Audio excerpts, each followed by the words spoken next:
Buenas tardes, ¿cómo les va? Buenas, buenas.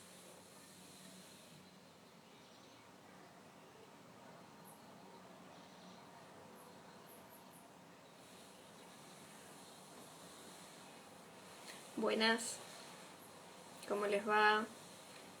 ¿Qué haces, Caro? Paulita, Paulita, ¿cómo están? Bueno, ahí tenemos un vivo de oncología con una de nuestras oncólogas, la doctora Melissa Fishman. Ahí la tenemos en línea. ¿Cuándo vas a volver, Paulita? Hola, Meli. Ya estamos en línea.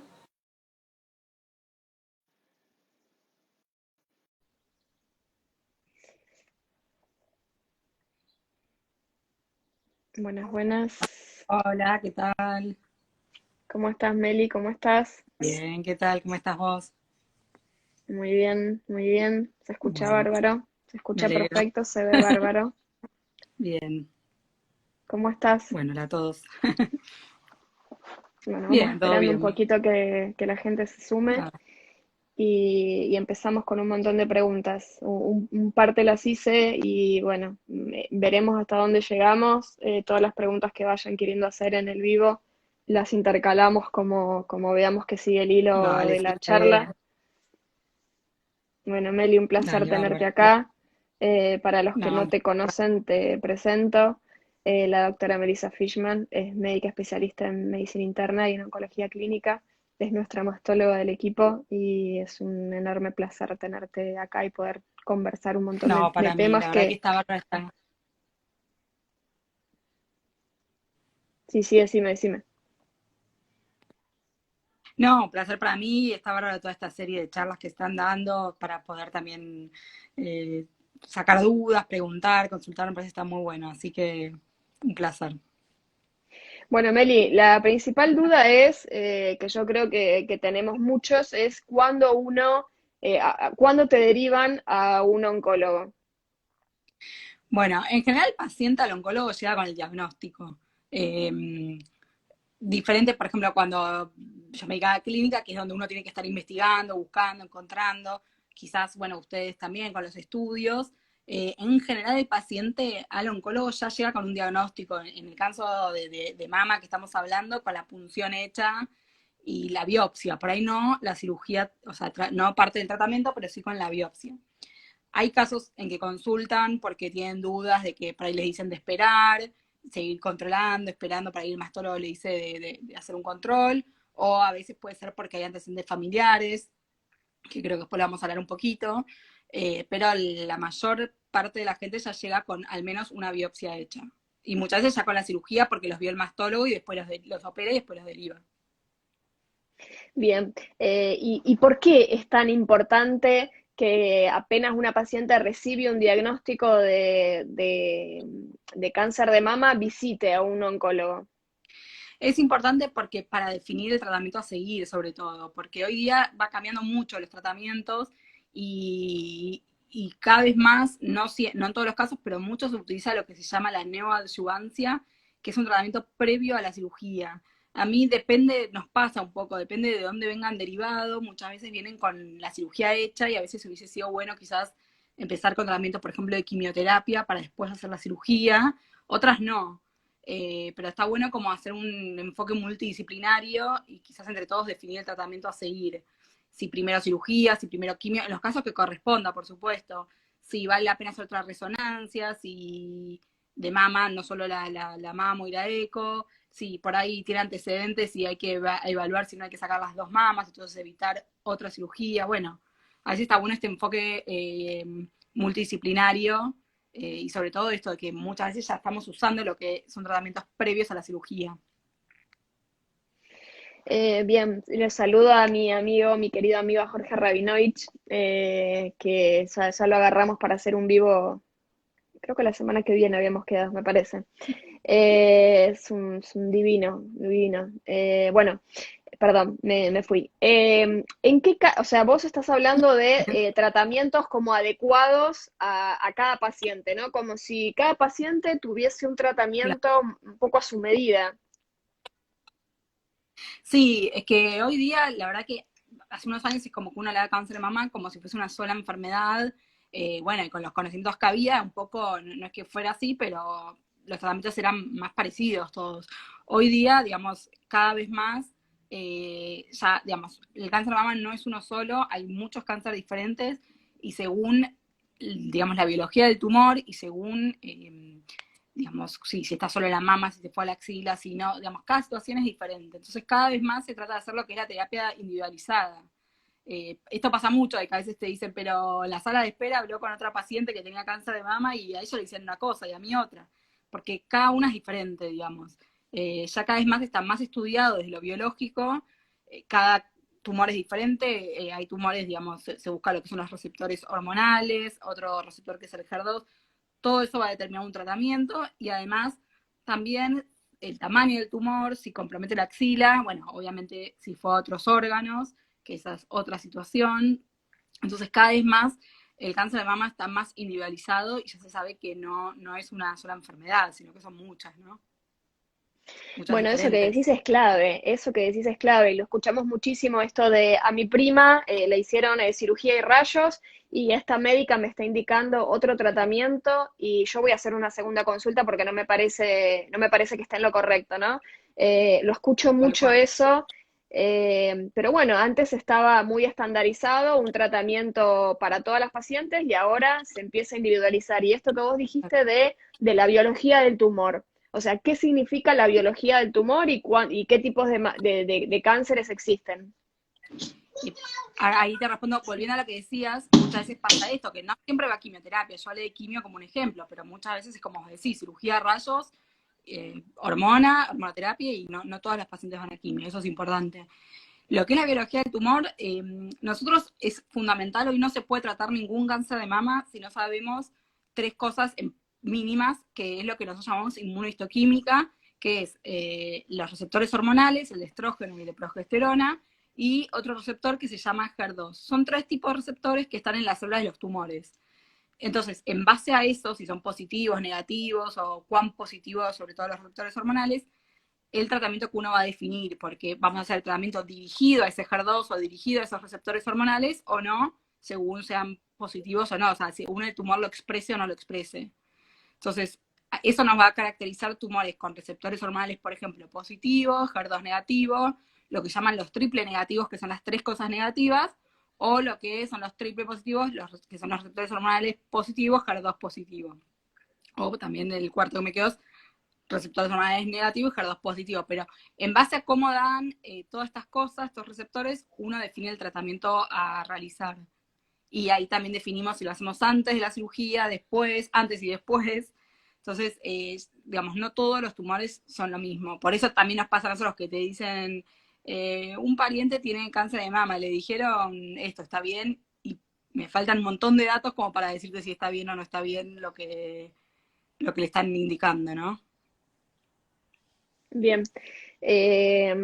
Saludo al doctor Carlos Poet, que lo tenemos en línea.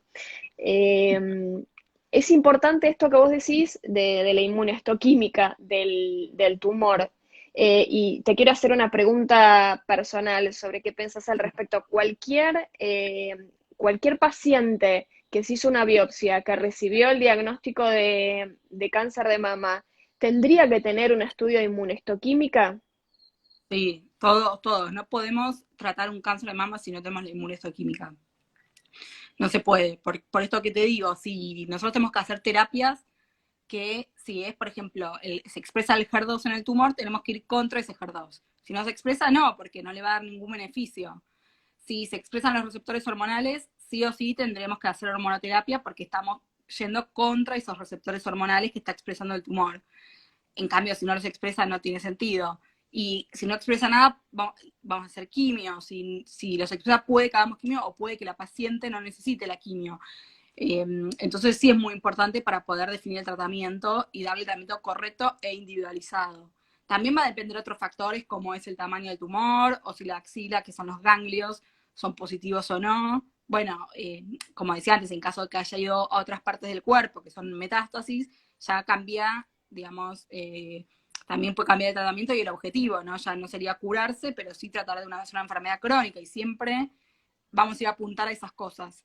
De hecho, imagínate qué tan importante es esto de la inmunohistoquímica, que nosotros la hacemos con la punción, cuando se opera el paciente se vuelve a repetir, a veces lo pedimos, si el ganglio de la axila es positivo, lo volvemos a pedir como para ver que haya correlación, pero bueno, eso no siempre. Y cuando la paciente tiene metástasis y empieza tratamientos y progresa o recae, muchas veces volvemos a biopsiar para volver a tener la inmunohistoquímica. Es como que eso nos da la identidad del tumor y cómo tratarlo, hacia qué ir. O muchas veces cuando estamos tratando y no responde como uno espera, por ahí lo volvemos a biopsiar porque decimos, bueno, no estará mal la inmunohistoquímica, no habrá mutado ese tumor. Entonces, hoy es lo que nos da, digamos, nombre y apellido, o nos ayuda a definir qué tratamiento elegir. Bárbaro, sí. Muy bien explicado, te dicen. Ahora, yo te cuento un escenario, ¿no? Nosotros trabajamos con muchos escenarios, gente que tiene cobertura, gente que no tiene cobertura, en situaciones privadas, en públicas. Entonces, hay distintos escenarios y la verdad es que vemos la heterogeneidad con la que trabajan los médicos, ¿no? Yo a veces digo y creo que a veces estamos como en los mejores lugares en los que tratamos de hacer las mejores cosas, pero no siempre pasa esto. Y veo los escenarios cada vez menos, por suerte, cada vez menos, yo creo que un poco por concientización de toda la población médica y por la accesibilidad a laboratorios que hagan este tipo de estudios, pero veo mucho el paciente que recibe el diagnóstico de cáncer, que va con tal médico, que puede ser un ginecólogo, la última, Joaquín, cerrame, que, no, perdón, va al médico, que puede ser un ginecólogo, que puede ser un mastólogo, y el mastólogo le dice, o el ginecólogo le dice, vamos a operar porque este estudio demora mucho y entre la ansiedad que tiene la paciente por resolver el problema, ¿no? Porque muchas veces piensan, y creo que eso es también algo de mucho de la población, ¿no? De creer que con la cirugía se soluciona todo. Entonces, de repente decir, quiero la cirugía ya, pasado mañana, si se puede hacer para sacarme este tumor, porque muchas veces pasa eso, ¿no? Pasa esa angustia y esa ansiedad y de repente alguien te dice, te lo sacamos y bueno, perfecto, porque este estudio de inmunohistoquímica demora mucho, entonces muchas veces pasa que hasta la paciente en la misma presión encuentra médicos que le dicen, te opero ahora, y esa paciente se hubiese beneficiado con otro tratamiento. Sí, a ver, esto es digamos, uno siempre habla del escenario ideal, después hay que ajustar la realidad en cada lugar, no es lo mismo el privado que el público, ni todos los privados, ni capital que otras provincias. Hoy día lo que es inmunohistoquímica es un poco básico, más allá de si empezamos a operar antes o no, en algún momento la inmunohistoquímica la tenemos que tener sí o sí, no es que no. De hecho, hay incluso como un paso más que no siempre es necesario, pero que a veces se pide, que es la plataforma genómica, genética, bueno, y eso va directo, esto es la expresión, el otro va directo a los genes, pero eso sí es caro, o hacia afuera, una sola minoría puede acceder a eso, y a veces ayuda, a veces no es necesario porque ya la clínica misma nos dice cómo seguir. Y eso, bueno, sí, solo se va a dar en cierta población que pueda pagarlo, es en dólares y fuera, o sea que, pero después, obviamente que está la realidad. Como te decía, hoy la inmunohistoquímica es algo bastante básico. No suele demorar mucho, pero bueno, y más en esta Sí, dos, época, tres semanas, a veces claro, uno sí, ya dos esperó el semanas, diagnóstico positivo que duró 2 semanas y le dicen tenemos que esperar 2 semanas sí, más. y a veces no viene del todo bien informado, hay que volver a pedirlo. Entonces, obviamente que digamos, y más en esta época de coronavirus y todo está más demorado, entonces uno tiene que después, bueno, tomar una decisión en base a la realidad que uno vive, ¿no? Lo ideal sería poder tenerla para tomar esa decisión. Ahora, si se va a demorar mucho, bueno, a mí me ha pasado que han llegado pacientes operados y vos decís, bueno, me hubiese gustado hacerle quimio antes. Eh, no es que si no lo hicimos ya está todo perdido, no, no. De hecho, antes no se hacía antes, en general. Me Gordo, cayó la lata, se cayó la lata y ahora se me rompió. Después no. ¿Puedo comer? Gordito, te lo pedí por favor. Sí, cerrame la puerta, no vuelvas a entrar más. Por favor, te lo pido, Joaco. Sí, Joaco, por favor. Son Acá. cosas de hoy día, no pasa nada. En general, uno trata de tener como toda la información para poder decidir lo mejor posible. Bueno, después, como en toda medicina, uno tiene que bajar a la realidad y bueno, y tratar de hacer lo mejor posible, ¿no? Nosotros sobre todo el oncólogo, prefiere tener todo. A veces sí, el cirujano, bueno, ve que tarda y quiere operarlo antes.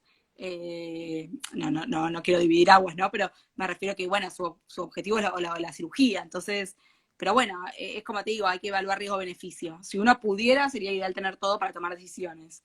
Si se va a demorar mucho, incluso hoy día con todo el coronavirus pasa al revés, que a veces quizás el paciente no necesitaba hacer quimio antes eh, y se podía operar directo, pero hoy como las cirugías también están demoradas, los quirófanos sabemos que están, o sea, todo lo que es internacional está reservado para coronavirus, empiezan al revés, con la quimio, eh, para empezar un tratamiento, no demorarlo, y bueno, y que se opere un poco más adelante, ¿no? Pasó mucho por el tema de que no hay camas en los sanatorios, en los hospitales y todo eso. Por eso uno después tiene que bajar un poco a la realidad de cada uno, obviamente. Si es posible, lo ideal es tener todo. Bien, una aclaración que quería hacer era que este estudio de inmunohistoquímica, vos dijiste que a veces, generalmente se hace sobre las muestras de la biopsia y también se puede llegar a repetir en la muestra de la cirugía. O sea, no es necesario hacerse ningún estudio adicional, se hace sobre la muestra que conservan los Sobre la muerte. laboratorios durante muchísimos años. Entonces, si uno no se lo hizo, puede ir perfectamente al laboratorio y pedir que se lo hagan. Agarran los tacos, que son los cortes que hizo el patólogo, y vuelven a hacer estas tinciones que te da lo que bien nombraste. Claro, eso es lo que extrajeron. No es que uno tiene que ir a sacarse sangre ni nada de nuevo. Claro, es solamente sobre la muestra que ya tienen y el laboratorio tiene guardada. Acá la doctora Pantol dice, ¿en qué pacientes se recomienda estudiar esta plataforma genómica que nombraste, Meli? Las plataformas, como vuelvo a decir, son caras, así que en general, bueno, no hay que desesperarse porque uno toma decisión sin eso también, pero se suele hacer cuando hay algo que no termina de coincidir del todo, ¿no?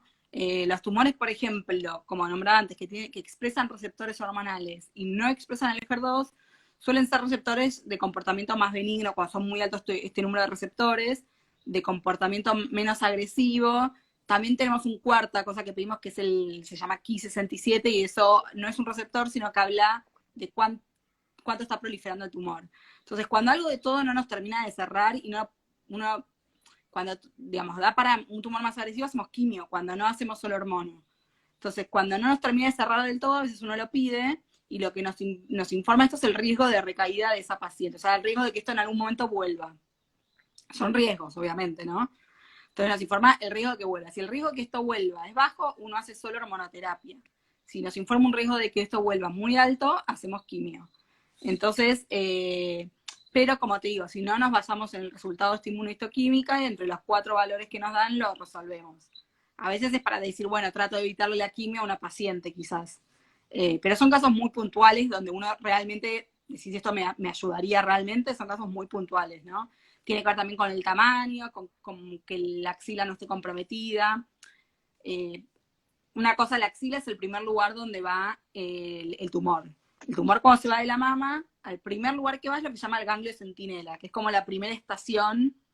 Sale de la mama, la primera estación es el ganglio centinela, y después de eso va a ir al resto de los ganglios de la axila y después al resto del cuerpo.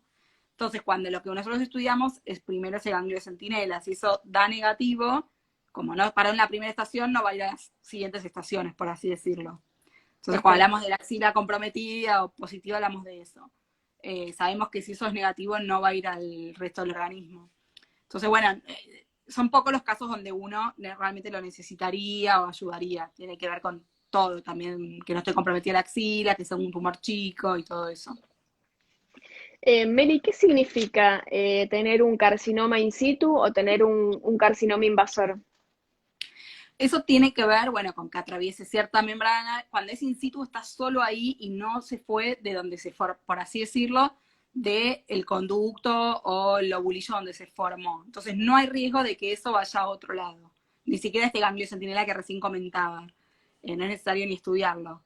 Cuando es invasor es que invade dentro de la misma mama, estamos hablando, pero ya invade ese lugar donde se formó el conducto o el lobulillo y fue a otra capa de células de la mama, dentro de la mama, y eso sí hace que tengamos que estudiar este ganglio que nombrábamos recién, porque puede ya ir a la axila, puede ir a otras partes del cuerpo.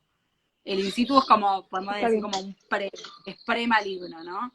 Se trata y todo, pero no llevan quimio ni nada, porque sabemos que está ahí, lo sacamos y se resolvió. El tratamiento en general es para evitar que vuelva, no es para tratar el actual, sino evitar que esto pueda volver. Sí, un Bien, incito puede evolucionar a invasor, por eso hay que tratarlo. bien. Cuando a una paciente se le indica quimioterapia, ¿cuáles son los efectos adversos más frecuentes que encontrás? Bueno, los efectos adversos va a depender de las drogas que se usen, no se usan siempre las mismas, por esto que hablábamos de como cada vez más individualizado. Así que va a depender mucho de los esquemas en general cuando estamos tratando un tumor que está localizado y con intento de curación, se usan esquemas, o sea, se usan quimios más de una droga, combinadas. Cuando ya hay metástasis se suele usar de a una. Pero cuando estamos tratando de curar, si usamos quimios, usamos combinadas. Y depende un poco del esquema, pero bueno, en general casi todas las drogas dan inmunosupresión, que quiere decir que bajan las defensas, bajan los glóbulos blancos, que son nuestras defensas, que nos protegen de cualquier tipo de infección. Entonces, bueno, hay que cuidarse para tratar de no estar con gente que esté enferma, de no hacer, ir a lugares llenos masivos, digamos, para evitar infecciones. Pueden dar cansancio, la mayoría mientras están en quimio, las pacientes están más cansadas. Un esquema que se usa mucho da alopecia, que es la pérdida del cabello, se cae el cabello. Después crece completamente, vuelve a crecer, crece fuerte. No es que se pierde para siempre, pero durante el tratamiento se pierde.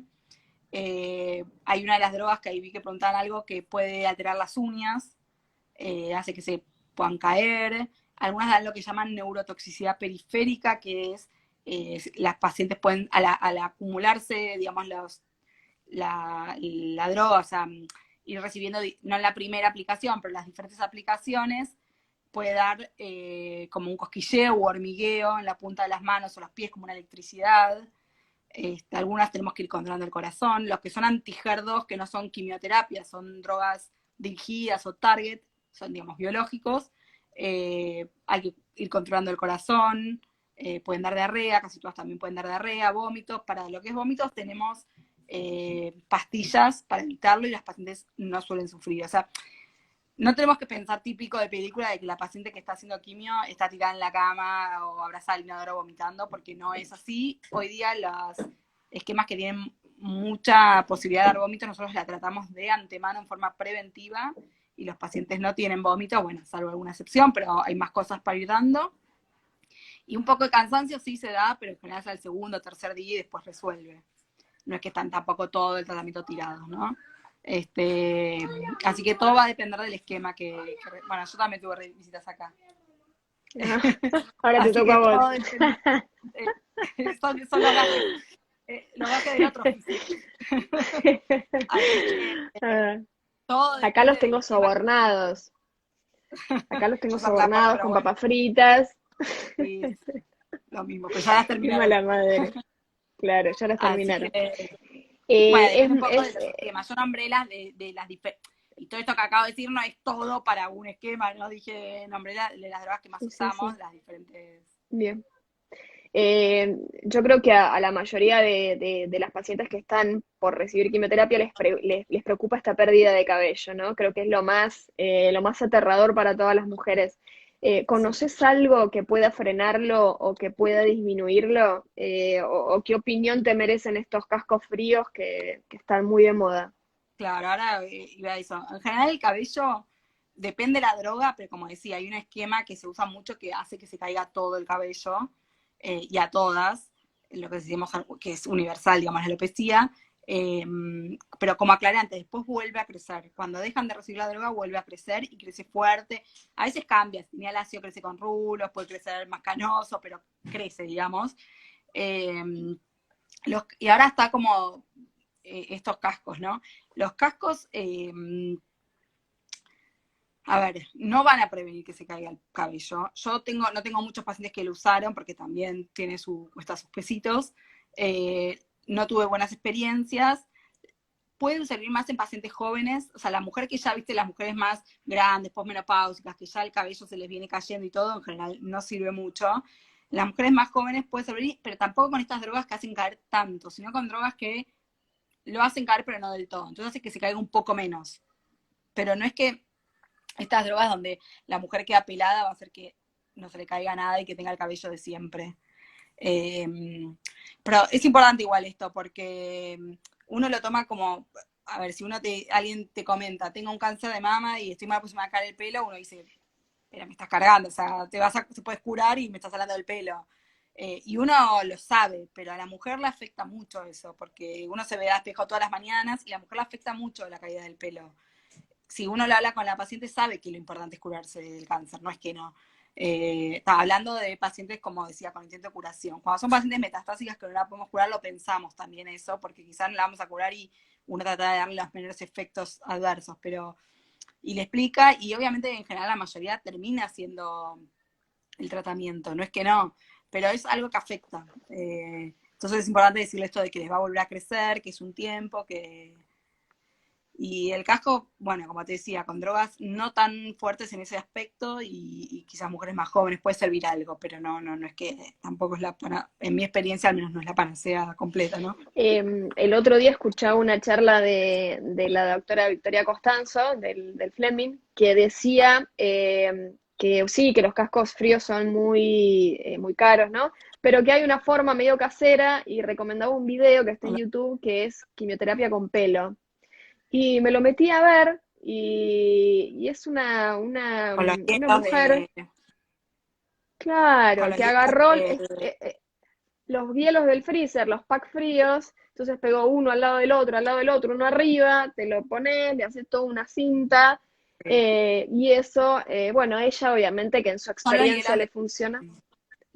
para, claro, los que vienen, por ejemplo, con los medicamentos, esos que, tipo gel, estos. Lo que pasa es que hay Claro, que tener los mucho pack porque fríos. hay que ir cambiándolo, no es que durante 2 horas que estás en la quimio, bueno, depende de la droga de vuelta, si son 2 horas, hay que ir cambiándolo, tiene que estar frío. Sí, por eso digo, puede servir sobre todo pacientes quizás más jóvenes y no, hay drogas que hacen caer el pelo, pero no dejan al 100% pelados. Tampoco, digamos, si uno con Claro. estos que son caseros, no perdes tanto probándolo, ¿no? No, no, ella igual decía que se te congela mucho, o sea, sentís mucho frío No, no realmente y tenés aguanta que tanto, sí. usarlo. Claro, le tenés que hacerlo una hora antes de la quimio, toda la quimio y una hora después. Entonces, Sí, depende por de eso, cuánto dure la quimio, la cantidad de recambios de esos packs fríos que vas a claro. tener. Sí. Me pareció interesante para verlo, ¿no? Sí, lo Para, pueden probar, mal no hace y no se va a perder nada, pero bueno, los otros, el casco original es muy caro, entonces, sí, y claro, no sé si resuelve tanto. tal cual, tal cual. Meli, ¿se recomienda algún tipo de dieta especial cuando hay que hacer quimioterapia? Eh, en general, hay dos puntos, uno durante la quimio y otro en general la paciente con cáncer de mama. En general la paciente con cáncer de mama lo que se le explica, sobre todo las que tienen estos receptores hormonales positivos que nombrábamos, es que no engorden, sobre todo las mujeres posmenopáusicas. ¿Por qué? Ajá, Porque todo lo que es estrógeno de la mujer posmenopáusica, que los ovarios ya no funcionan, los ovarios en una mujer joven es la principal fuente de estrógenos.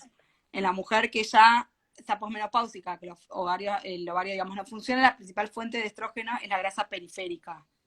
Entonces, por eso, si una mujer posmenopáusica con un cáncer de mama, de receptores hormonales positivos, es muy importante que no engorde, porque que tenga menos grasa periférica que genere estrógenos, ¿no? Que mantenga el peso. Durante la quimio, lo importante es que estén bien alimentadas, no haces dietas muy, digamos, restringentes en cuanto, porque están todas las dietas escritas, todas las teorías sobre sí, diferentes cosas. La mujer tiene que estar entera para tolerarlo, porque puede dar cansancio, como decíamos todo. También que no engorden, ¿eh? También como que la gente piensa que durante quimio va a adelgazar y va a estar flaca y todo, y no es así. Además reciben corticoides, reciben líquido, entonces la mujer en general en quimio, en tratamiento que está localizado, no suele adelgazar. Otra cosa es la mujer que tiene una enfermedad avanzada, pero la localizada no suele adelgazar. Entonces, no, ni comerse todo para engordar, ni estar a dieta y adelgazar, pues bueno, digamos, hay que tener una buena dieta balanceada, digamos. Sí, hacemos un poco hincapié en tratar de comer cosas cocidas, por esto que les decía que bajan las defensas. Entonces tratar de comer, por Claro, ejemplo, las nada carnes crudo. cocidas, todo, para evitar, digamos, que pueda haber alguna infección a través de las comidas, ¿no? Yo por ahí cuando comen en sus casas no soy tan obsesiva, le digo por ahí que la verdura, la fruta la laven bien o la pelen la fruta y la coman. Algunos recomiendan todo cocido, fruta, verdura, todo. Afuera sí, por ahí. No, pero bueno, hay que Perfecto, tener Mary. cuidado de eso. Bien, en qué caso se indicaría un tratamiento hormonal? El tratamiento hormonal es en las pacientes que tienen estos receptores que decía que el tumor expresa los receptores hormonales.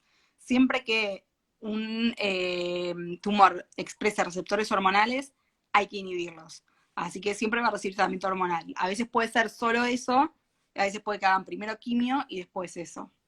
Hablando de localizado. Hablando de metastásico, si la paciente tiene una enfermedad avanzada, o sea que fue a otras partes, en general tratamos de evitar la quimio hasta bastante avanzado y empiezan casi siempre todas las líneas de tratamiento son con hormonas.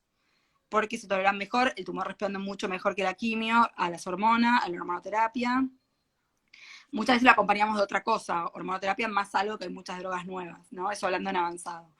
Y en localizado, como te decía, a veces solo con hormonoterapia es suficiente, a veces quimio y después hormonoterapia. Y sobre todo para en lo que es localizado, para evitar un segundo tumor o una recaída. Bien, en este tratamiento hormonal lo que estamos hablando es del tamoxifeno o de los inhibidores de la aromatasa. Claro, que son el anastrozol y el letrozol los más usados. ¿Y cuánto Es la tiempo famosa dura esta terapia? pastillita, eso.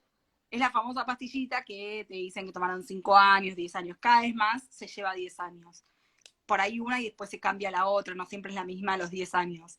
Las pacientes que tienen poco riesgo, porque como que se lo agarró muy temprano con un tumor de los, yo digo, más buenitos, digamos, dentro de un cáncer, los menos agresivos, son los que quizás ese grupo uno le hace 5, pero después la mayoría de las pacientes cada vez más se lleva 10 años.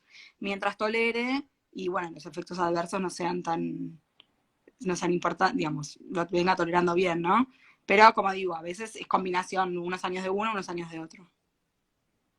Los estudios Eh, demuestran más con, mejoría. con el COVID hubo mucho miedo y creo que hubo hasta mucho, muy mal encasillamiento de las pacientes en sentirse que todas, al haber padecido un cáncer y probablemente al haber estado curadas o tratadas, eran pacientes inmunosuprimidas o eran pacientes de riesgo para contraer COVID. O sea, y vos lo aclaraste, solamente la que está recibiendo una quimioterapia en este momento y tiene este efecto adverso que es este descenso de Tal glóbulos cual. rojos y está inmunocomprimida, es una paciente probablemente de riesgo para el COVID, pero no las que están recibiendo este tratamiento hormonal, sí. No. Ni las que lo tuvieron hace un tiempo y quizás están en control. O sea, una paciente con un cáncer, bueno, no solo de mama, pero que haya estado tratado y ahora está en control, tampoco, en realidad no está inmunosuprimida. Y la paciente con cáncer de mama que esté con hormonoterapia, en realidad, la paciente que está con hormonoterapia de esto de los estadios localizados que hacen 5 a 10 años, como te decía, en realidad es para evitar una recaída. O sea, nosotros somos un poco reacios a decir curación porque uno nunca sabe si puede volver, pero son pacientes que no tienen un cáncer activo en este momento y que todo lo que uno hace es con Ujú. intento de curación. Por lo tanto, no están en riesgo. La hormonoterapia no da inmunosupresión. O sea, que sí la que se tiene que cuidar bien es la que está con quimioterapia activa, digamos, por así decirlo, ¿no? Bien.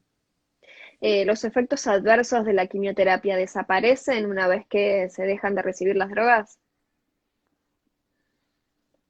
Bueno, es una buena pregunta. Eso depende del efecto adverso, no todos. Lo que es, por ejemplo, bueno, como les dije, la caída del pelo después vuelve a crecer. Lo que es náuseas, vómitos también, cansancio también.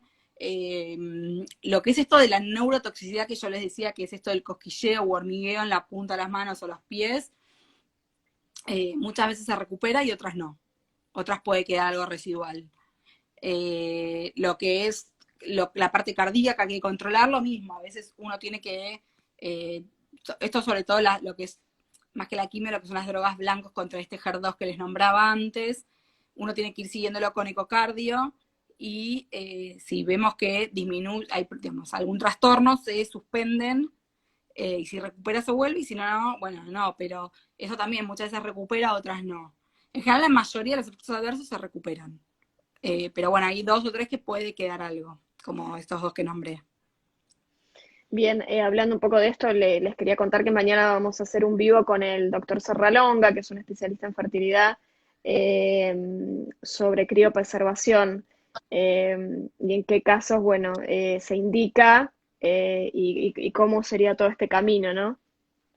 Bueno, eso es importante que no lo nombré. Lo que es, en general la quimioterapia, las mujeres que son premenopáusicas les da la menorrea, o sea, dejan de menstruar. Eso no siempre quiere decir que no ovulen, como sabemos. En general sí, y una vez que termine la quimio puede que vuelva la menstruación y muchas veces quedan con la menorrea también. Pero para uno saber si están en, digamos, menopáusicas o no, hay que estudiar la reserva ovárica, ¿no? No alcanza solo con que no menstruen por la quimio, ¿no? Y por otro lado, siempre que es una paciente joven, o sea, premenopáusica, con deseo de fertilidad todavía, obviamente, y que vaya a hacer un tratamiento para un tumor localizado, la consulta con fertilidad es obligada, porque para la criopreservación y todo. ¿No? Si es una mujer que ya cumplió su paridad, aunque sea premenopáusica, bueno, no. Pero si bien el cáncer más mucho más común en mujeres más grandes, de los 50, son posmenopáusicas, hay un grupo que se da a mujeres más jóvenes, entonces es importante recordar eso siempre, ¿no? Sí, acá justo hacían la pregunta, las pacientes jóvenes que reciben quimioterapia pierden la posibilidad de ver menstruaciones. ¿Este escenario es permanente o la paciente puede volver a menstruar después de terminar la quimioterapia? Bueno, es lo que les decía, en general con la quimio digamos, hay amenorrea, después a veces vuelve, a veces no vuelve, pero como decía, que no vuelva no quiere decir que no haya función ovárica. Pero siempre es importante esto de que si le interesa hacer la criopreservación, o por lo menos la consulta con el especialista, porque muchas veces pasa que sí, que queda, digamos, en amenorrea y que no hay función ovárica. Bien, me preguntaban si las pacientes en quimioterapia pueden tener relaciones sexuales y qué método de barreras se sugiere. Claro, sí pueden, y lo que se sugiere es el método justamente de barrera, un anticonceptivo, un preservativo, más que nada por el riesgo de infección también, de todo lo que son las enfermedades de transmisión sexual. Si están quimio, como decíamos, bajan las defensas, entonces hay que tratar de evitar cualquier tipo digamos, de infección de cualquier lado, ¿no? Entonces pueden tener relaciones, pero con preservativo para evitar, por más que sea una pareja estable y una vez piense que no, digamos, hay que evitar cualquier tipo de riesgo de infección, en este caso transmisión sexual. Perfecto, perfecto, clarísimo. Meli, una última pregunta creo que tengo. ¿En qué caso sugerís una consulta con una genetista? Bueno, la consulta con la genetista es importante en pacientes o que tengan muchos antecedentes familiares que uno sospecha, o sea, siempre es que en los pacientes que uno sospecha que puede haber un cáncer de mama hereditario, ¿no? Quizás eso siempre se nombra porque el caso más famoso por ahí es la de Angelina Jolie, que se sacó las mamas, los ovarios, ella no tuvo cáncer, sí la mamá, y se estudió un gen que era hereditario, que le dio positivo, bueno, primero la madre lo tuvo, se estudió ella, siempre se estudia como al índice, ¿no? En este caso era la madre la que tuvo, se estudió ella, le dio positivo, entonces se hizo estas cirugías de reducción de riesgo, porque tenía alto riesgo de tener cáncer de mama o de ovario. Entonces son cirugías reductoras de riesgo. Entonces uno siempre pide, digamos, la consulta con el genetista cuando sospecha esto, que puede haber algo hereditario. Eh, y eso es cuando hay muchos antecedentes en la familia. Vienen y te dicen, mi mamá tuvo, mi abuela, mi tía, mi prima, todas las mujeres, digamos, en las diferentes líneas o grados de parentesco, o cuando una misma mujer tuvo más de un cáncer, cuando son muy jóvenes, por ejemplo, mujeres, por ejemplo, a los 35 y sobre todo con triple negativo, igual cada vez ampliamos más, ¿no? Antes era como muy así. Hoy a una mujer joven, aunque no sea triple negativo, que es todos estos receptores que les nombraba negativos, quizás una igual la deriva, o cuando hay cáncer de ovario, o mama y ovario, digamos, cuando son todo lo que nos hacen sospechar de que puede haber algo genético. Una misma mujer con cáncer de mama bilateral, o sea, tuvo uno y después tiene el otro.